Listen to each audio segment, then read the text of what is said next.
In this video, I'm going to show you how to connect multiple data sources in one Glide app. For example, if you start creating an app and select a data source like Excel, you first have to connect your account and choose a file from your library.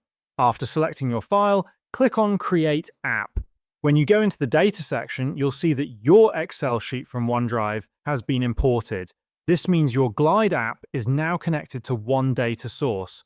Now, let's say your app is already created and you want to connect more data sources, such as Google Sheets or Airtable, to this same Glide app.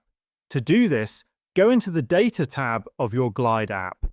On the left-hand Tables menu, click the plus icon. You will now see different options for connecting new data sources. For example, if you choose Google Sheets, you can connect your Google account and then select a file from your Google Drive. I previously connected this account in another video, so my files appear instantly. After selecting your file, click on Select, and now the Google Sheet is added to your Glide app.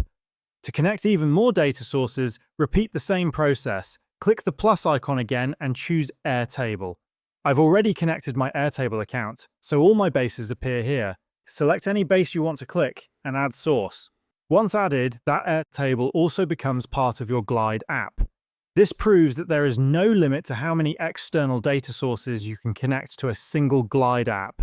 In this example, I have an Excel sheet, a Google Sheet, and an Airtable base all connected inside the same project. You can keep adding as many external sources as you want, and then use your data inside your app. If you're looking for detailed steps on how to connect a specific data source like Excel, Airtable, or Google Sheets, you can search for those videos individually on YouTube with our channel name, and you will find full tutorials on each one. And this is how you can connect multiple data sources in one Glide app.